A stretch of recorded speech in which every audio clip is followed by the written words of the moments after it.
I'm Matt Hayes. I haven't got much in common with Barbara Kiewski really. She's German and I'm English. She's a girl, I'm a boy. She's quite young and I'm, I suppose, a bit oldish.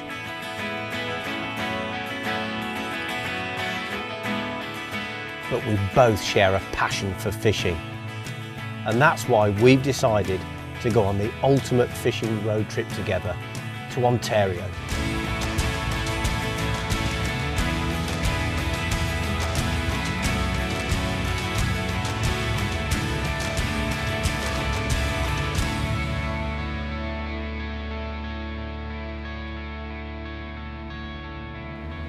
Well, it's the final leg of mine and Barbara's tremendous fishing journey across Ontario. And we're a little bit sad about that, but it's already got off to a flying start because just a few minutes up the road this morning, we've seen a bear. So how good is that? We're on our way now to Rice Lake. It's pretty much our ultimate destination, and it's a place that's particularly well known for its carp fishing. So with any luck, we'll go out on a high.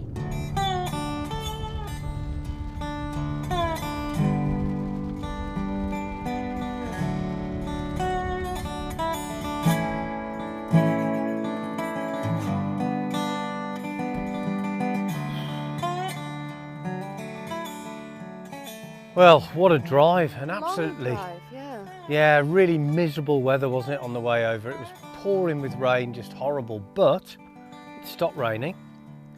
The forecast for tomorrow is blue skies, so this is our apartment and it's right next to the lake.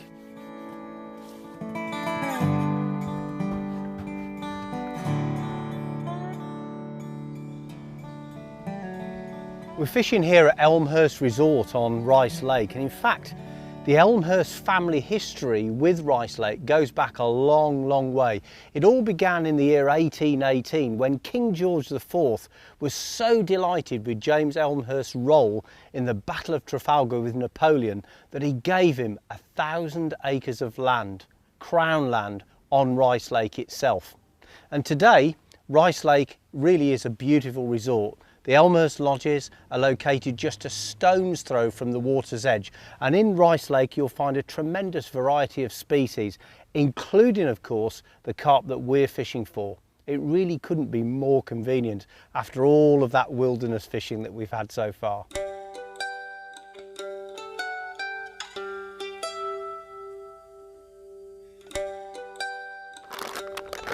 Oh, it's a zombie boilie. Look that. Scary. Yeah, it is. The fruitiest temptation since boilies began. No, then we cannot fail. Failure was not an option. So thank you for the lure, for the boilie. No. Now listen, you do realise this is fishing bait, not for squirrels or chipmunks, but for fish. Okay? And not for me. No, not for you. All right.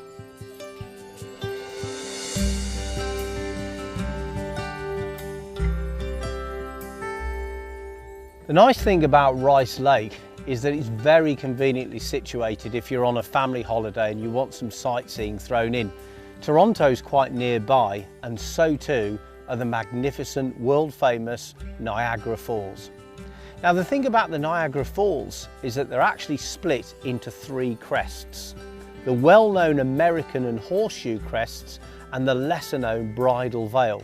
But for me, the most staggering thing about Niagara is that every second of every day, 6 million cubic feet of water flow over the edge.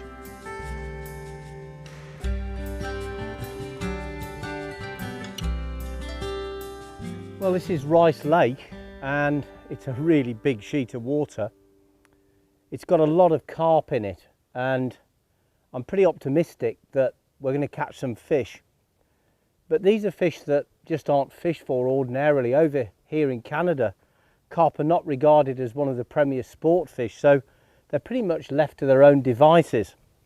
So they're not used to artificial baits. And we've been baiting this area up now since yesterday evening with some maize, which is a bait that we know that carp will accept almost instantly. And I can see by the way the the weed is getting rooted up in front of this platform here, that there are fish feeding in the general area. But I think it's going to take some time for the fish to root up enough weed for us to be able to present the bait properly to them.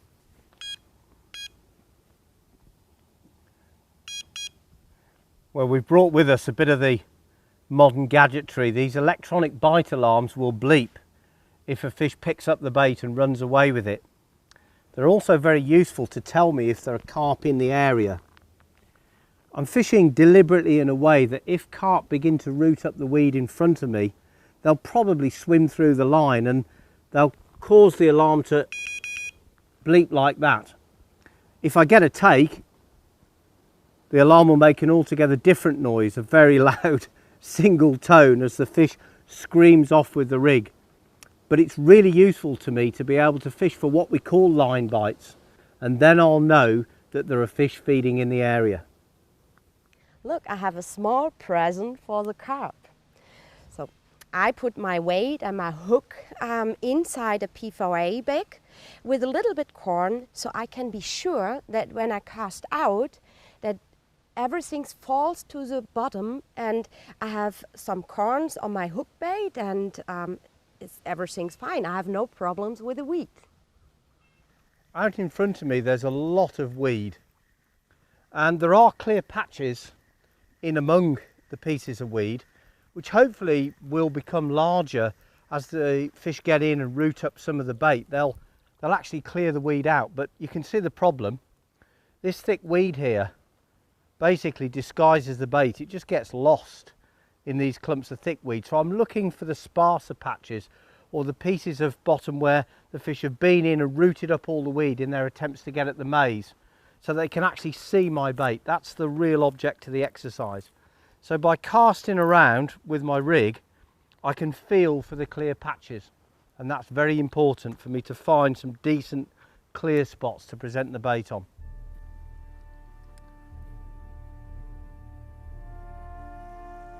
This is a dog of success.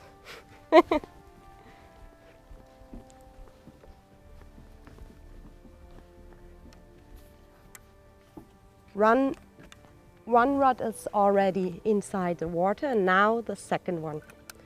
So I have to feed a small area right there, and I try to put my hook bait right there. A moment, you see that? All right.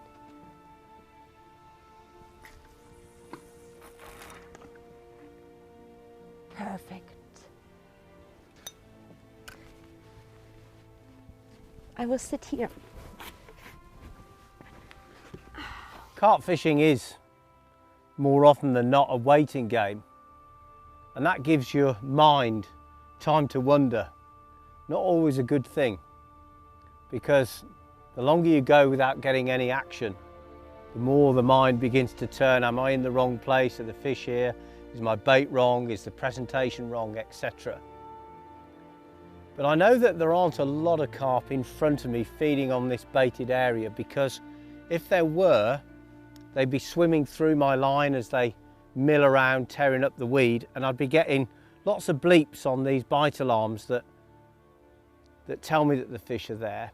So I know they're not here at the moment. I've made quite a lot of disturbance, of course, casting around trying to find the clear area, so that could push the fish out temporarily. But the biggest mind game of all is when you look at the huge lake, an expanse of water in front of us. It really is a needle in a haystack to find the carp, and that's the bit that really gets to you. Will they come? Oh, it's a really interesting information. What I get is that a lot of people, they live directly in the near of the lake and have a dock like this. So they throw corn in the water, and then the carp come, eat the corn and the weed, and the people can swim without weed. They feed the carp, but they don't fish on carp. So this is really perfect for me, because I fish with corns.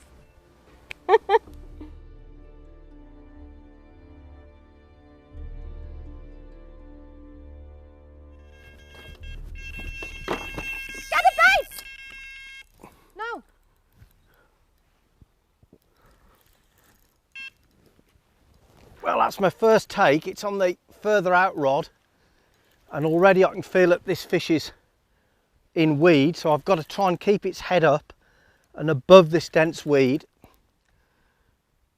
It's coming through, but there's a lot of weed out there. Well, there's a lot of work to do yet, Babs.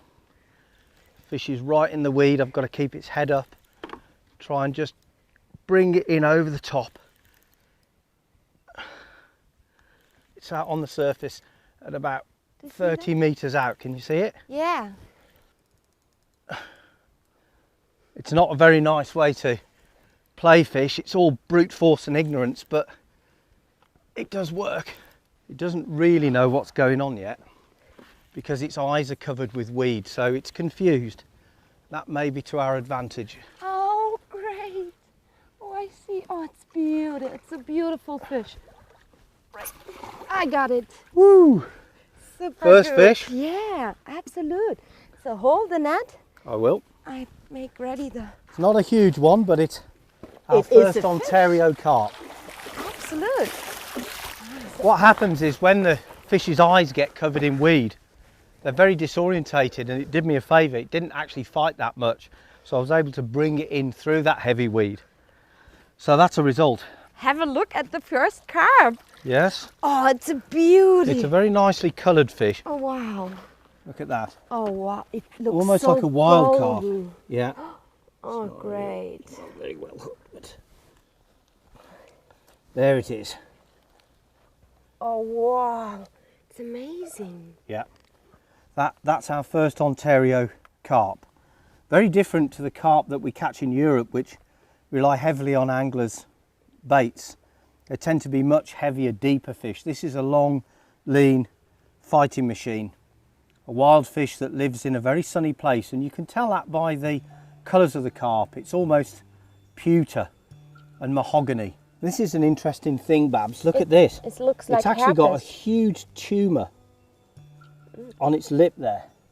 It hasn't stopped it from feeding, but fish do get these, you know, in the wild. They get all kinds of scrapes and bumps, and just like humans, they get abnormalities, and this one's got that. But anyway, It's a beauty. well, its mother loves it. It's our first Ontario carp, and we've got to be pleased about that. Okay, let's put this fish back, Babs. Perfect, yeah. It's a hot day, don't want it out of the water too long. The way I'm going to do that is I'm just going to lower it down like this in the net. It's a very long, lean fish. Originally in the UK, our strain of carp were called wild carp, and they were this sort of body shape. They were common carp like this one is, fully scaled, and they were a much longer, leaner shape. Selective breeding has produced a lot of the deeper bodied carp shapes that are more familiar today, but this is a wild carp, and I'm just going to turn it round and let him swim away. Bye bye. Perfect. Thank you. I'm really happy for you. Well, I'm happy for me too. Ah, cool. The first I'm carp. happy for both of us, really, because it means that we've got some fish in front of us. Absolute. That's good news. Yeah, absolute. So, and you cast in the back from the weed bed? I cast over, just over the edge of it. All right.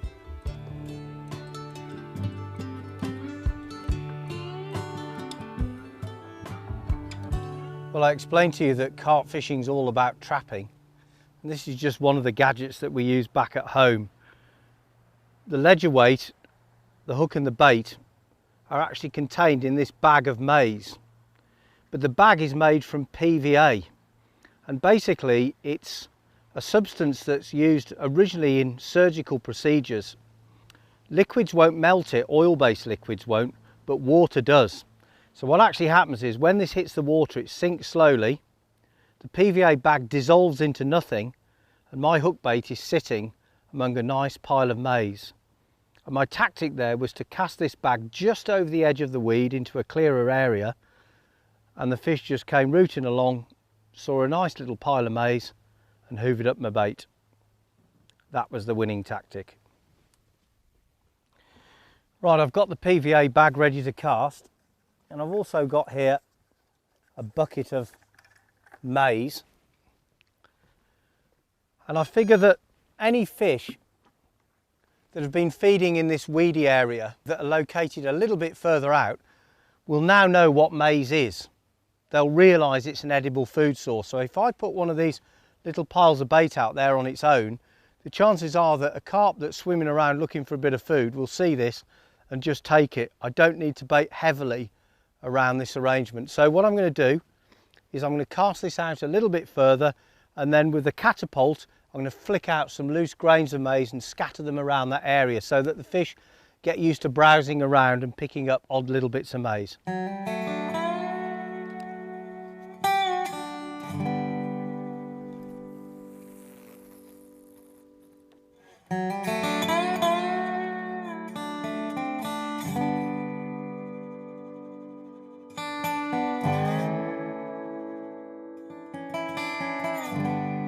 Fish again! I'm letting the fish fight further out in the lake this time. It's much clearer out there, so if it gets a little bit tired, then I can roll it over on the surface. As long as I keep its head up, I've got a chance of getting it in through the weed. Here it comes. Now it's moving. Now you've got to get right on top of them. Oh, it's a nice big tail on this one. Ooh. Look at this lad go. Keep a lot of side pressure on it, and that will keep the fish off balance so that it can't get its head down into that weed. Here she comes. It's a nice one. Oh, it's a nice one. Perfect. Yeah, well done, Here Babs. we are. Woohoo! Oh, wow. It's a heavy one. That's a nice one. Matt. Wow. Well, you know, I've caught a few carp in my time, what can I say? But such a beautiful fish. Yeah, that's a really perfect looking carp, actually. Absolutely. And never hooked before. For sure. Right, this one's probably close to about 20 pounds. It's quite a thick set, chunky fish, really wide across its back. And it's really nicely coloured. It's got those deep kind of mahogany colours, the real brassy sides, dark back, proper old warrior. Really nice carp, this one.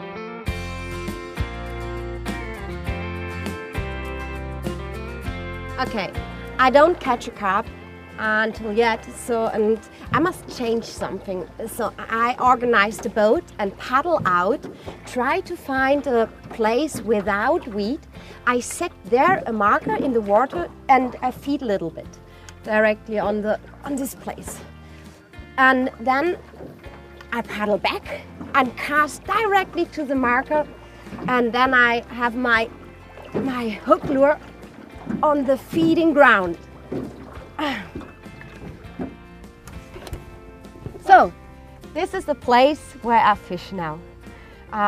There's no weed inside the water. I feed a little bit, and hopefully I will get a carp now.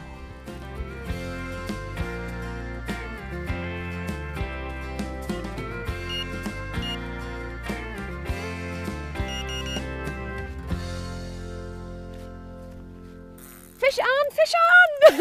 I got my first carp. Oh, it's so exciting. Look, I danced with the carp. All right, he's still here. So Matt, you're ready for landing my first carp? I'm ready, I'm ready. Oh, he's not ready. All right. Ooh. It drives me crazy, look.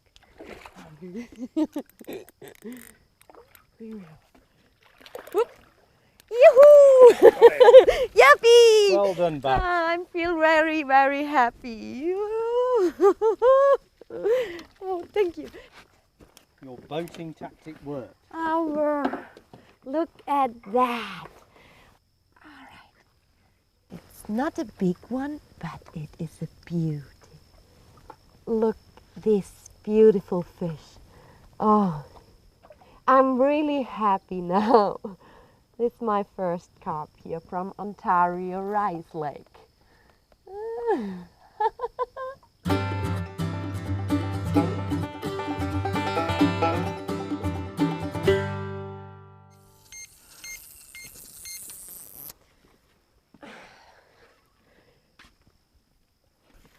Well, there'll be a 40-pounder out there somewhere, Babs.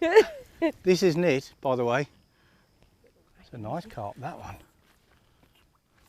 Oh, there goes bigger and bigger. Yeah, it's a nice fish. Beautiful fish, Oh, actually. wow. That's a really nice carp. Not yet, Babs. Here he comes. Well done. Oh, wow. That's the best of the day. Well done. Very nice thick fish. Oh, yeah, absolutely. Oh, this is a big one. Well, that's a nice carp. That's over 20 pounds. 2 pieces of plastic corn. And there it is. This is a big, thick-set fish. Look at the size of its head and the width across its back. You could put a saddle on that and ride off into the lake. Yeah, maybe. Do you want to try? No, not yet. I'll take my glasses off so I can have a good look at it. It's a massive head. Yeah, really big head. Wow. Thick-set fish. Ooh. Very nice carp. Look at that. And I Beautiful put fish. the net away. Oh, sorry. Great. Really nice fish. Not huge, but probably about 20 pounds, I would say. Come on, it's huge. It's really beautiful. Look, the colour of the fin. Oh. It's a very nice carp. Very nice condition. I think you've got I to gotta take run. Babs. You go.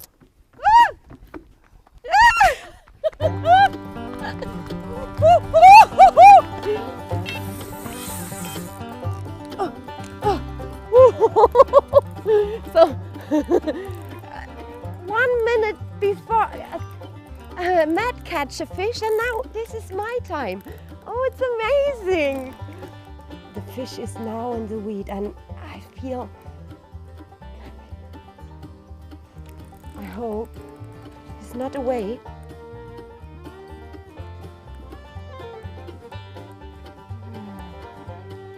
Lovely pleasure.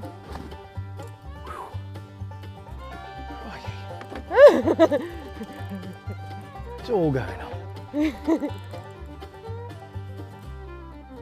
I have a little bit to wait. Okay, try to make a little bit more pressure. Only a little bit. Not too hard.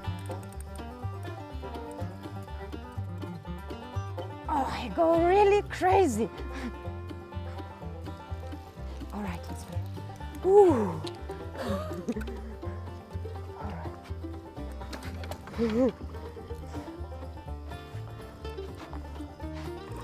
Nice fish.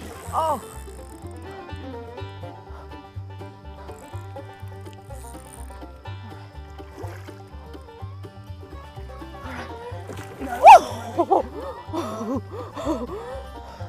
Go in the net, please. Go in the net. You've got to draw it over, Babs. Oh. When its head's up, just draw it backwards now. Yeah, I can't but go backwards.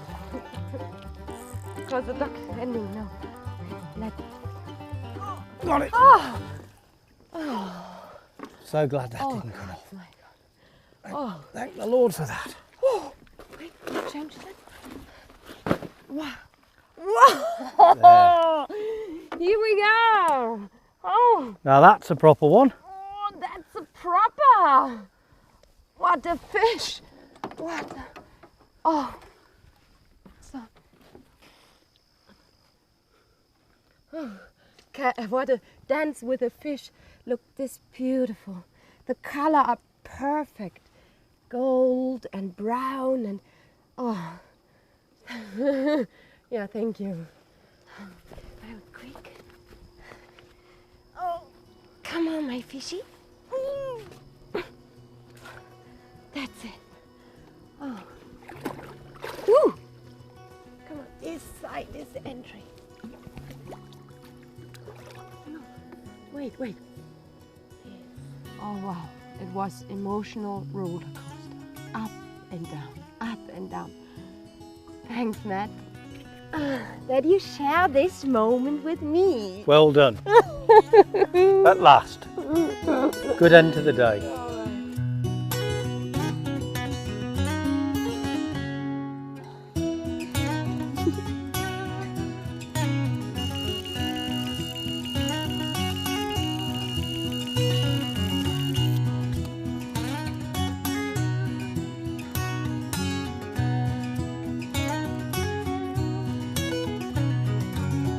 Well, I think that's a fantastic way to end our Ontario trip. It's not quite over yet. I'm planning a little musky fishing trip this afternoon. It's probably too bright and too hot to stand any chance of success, but hey, I might as well go out doing something that I enjoy. And Babs, well, she's going to take a little trip to Niagara. She's got a little bit of carp fishing first, but then she's off to see the falls. But I think that fish was a great way to end the trip. And believe me, I've caught a lot of carp in my life, some bigger than that one, but they don't come much better than that.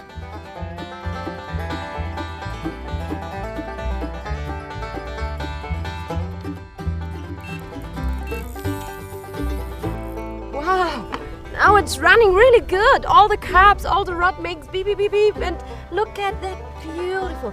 This is my personal big one. Oh, look, the golden color looks so cool. This is really beautiful.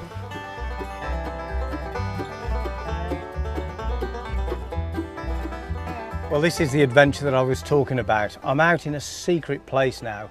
My love affair with muskies in Ontario continues, and I've gone all the way through this road trip without having managed to catch one. I've kind of resigned myself to it, but then along comes the youngest fishing guide I've ever been out fishing with. His name's Liam, and he tells me he knows some secret musky spots, and he's prepared to take me to them, which is exactly what he's done. And I'm now going to try and catch a muskie on a fly. If I do it, he's the hero of the whole road trip, as far as I'm concerned. Let's give it a go.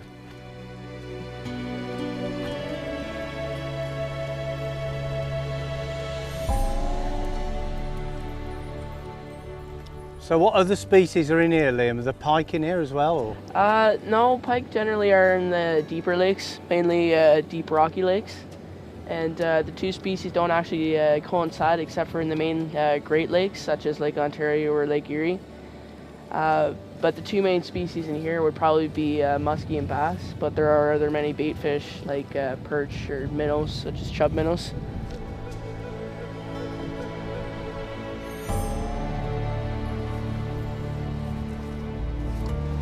One just came out of the water over there. Said just came out of the water after going after bait.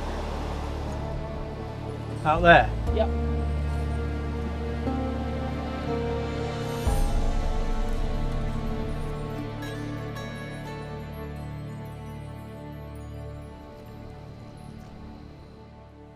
Well, despite mine and Liam's best efforts, the elusive muskie remains elusive. But it's a very pleasant couple of hours, great way to spend an evening and a lovely place.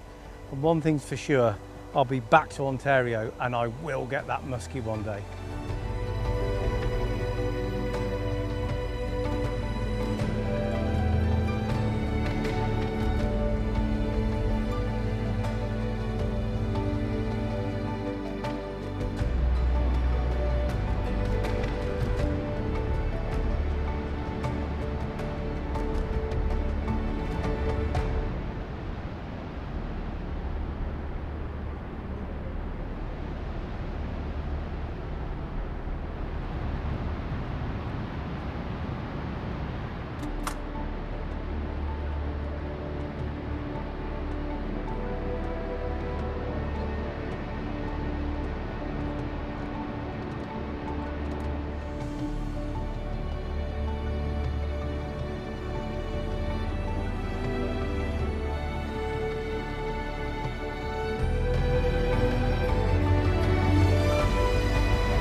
So now you're back from Niagara. Was it great? Oh, it was amazing. The waterfalls was so powerful.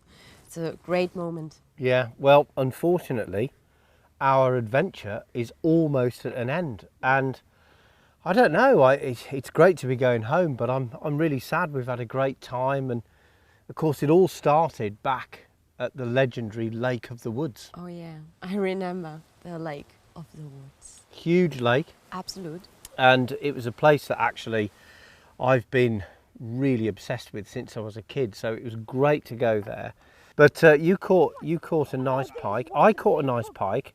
I think it came off by the side of the boat before we could take it out. But then there was a moment of madness, really. We'd had several near misses with muskies up to that point. We'd had fish follow in. Absolute. I had one smash a bait on a figure of 8 and it didn't hook up. We had that one that followed about 6 times. Do you remember it? Place? And directly in front of the boat. You can't see when they comes, and it was amazing. Yeah, and then finally, I think it's here. Is that it? There. This is the lure. Yeah. Yeah, and then I fished this lure. In the first moment, I felt I hit a rock, and then my rock came alive. Then I have a big fight. I never saw such an action of my rod like this in this moment, and it was amazing. And then I saw the fish, you know, the big one, and I know this is the fish of my life. Yeah, it certainly was. And I'm so jealous that you caught a muskie, because I still haven't caught one. I've been in Ontario for all this time. But it is the fish of 10,000 casts. It was a magic moment, and your reaction actually was priceless. Yeah, I cried a little bit because of the fish, but yeah, it was a great moment. It was. But then do you remember you were crying at the muskie, but you were also pretty much crying when we went on that float plane. Yeah, the first float plane trip. Oh yeah. To Sasaganiga, to the Lake Sasaganiga, right? That's right. You were so nervous. Oh yeah, I was really nervous because, you know, I don't like flying so much. I know when I fly, I come to the wonderful place and can fish there, but flying and then with the float plane, and yeah, I was really nervous in the first moment, and then I saw all the trees and the landscape under us, and this was so great. Yeah, it was a good flight actually. We flew about 80 miles northeast, I think, right out into the middle of nowhere. And it really was true wilderness, wasn't it? There was an outside toilet. Absolutely, yeah. With some compost. We were foraging. We made some blueberry pancakes. I remember my first one was completely black. Yeah, took you about 6 hours to get enough blueberries as well. But anyway, the fishing was great, wasn't it? They weren't big fish there. We caught quite a lot of pike, trolling, casting. The walleyes were pretty easy to catch actually. Absolutely. When we were jig fishing, but couldn't get one on the fly. And remember, yeah, all the pikes with your fly rod. Yeah. And with the surface lures, you remember? With the frog? Yeah, I mean, that was great. I had this moment of inspiration that I should put a frog fly on the surface. And they just loved it. They were only small pike, but they were so much fun. They were jumping over it and smashing it. And they attacked second times. When they missed the lure, they tried again. It was amazing. Yeah, they came back several times. Yeah, it was a fantastic experience. But I think that week passed very, very quickly. I can remember that ice house and finding this place where in the middle of the hottest period of the year, or at the end of the hottest period actually, all these huge blocks of ice that they'd stored from the spring were still frozen. That was incredible. But that passed pretty quickly, and then it was time to go back. Brad flew us back out again. We landed on the mainland at Ignace, and then we moved on, and our next destination was Thunder Bay, I think. Thunder Bay, yeah, the city. I was fishing, trolling on walleye, but I remember my first fish was a salmon. I was really surprised about that, because I went to catch a walleye and the lovely salmon comes up. Yeah, that was quite an unusual capture, wasn't it, to catch one in the lake? Yeah. Especially just trolling in the middle of nowhere, really. Yeah, absolutely. I think at the time I was looking at trains. Oh, yeah. There was this train that went past and it was absolutely enormous. It was like, you know, the trains are just phenomenal. Some of them are several kilometres long, and they're really, really noisy. But I was quite interested in the history of Thunder Bay. I actually went back on a trip to look at the history of it and buy some fly tying stuff. But from there, we went across to fish on that wonderful river, the Nipigon. Now, I know for you, the musky was the kind of iconic fish of the trip. But for me, because I love char so much, I was just obsessed about catching a brook trout on the fly. Yeah, yeah. And it couldn't have gone any better, really. Absolutely. Fishing with Gord Ellis. Oh yeah, it was lots of fun. Yeah, Gord Ellis is a nice guy. Yeah, and a great fishing guide. And he put me on the fish from the word go, really. I had so many chances. The problem was that when you got any slack line on the fly, the fish would come off. So you had to keep the line really tight. But I hooked a lot of fish both times I went out with him. The first day I caught 2 beautiful brook trout. All right. I think I hooked 4 that day. And then the second time I went out with you, and do you remember you got line knots and all kinds of stuff going on. This was my day. This was not really my day. So I have I don't know, maybe I have not a good night, or I remember what's happened. In the night I have not so much sleep because we saw the northern lights. That's right, yeah, we did, yeah. Oh, this was amazing moment. You see the lights danced all about us, and I really enjoyed that place, and I'd love to go back actually to Nipigon and fish there again. And then we went to another outpost lake. We went to Asnagi Lake and Lodge 88. To Susan, Lodge 88, right. Oh, but this fly was horrible. There was really dumpy, and I was really, Yeah, it was a very bumpy float plane ride. I remember that. You were really, really nervous. But then when we got to the other end at Lodge 88, we actually discovered some really good fishing. And do you remember the bionic bog brush? No, it's little bit. Yeah. But it worked. It worked. On the third cast, I caught a pike on it. You did? Yeah, it was great. On little met. And then I used, I'd made 2 flies. I made one called Lodge 88 and one I called Ninja Turtle. And I caught a fish on Ninja Turtle almost immediately, a small pike.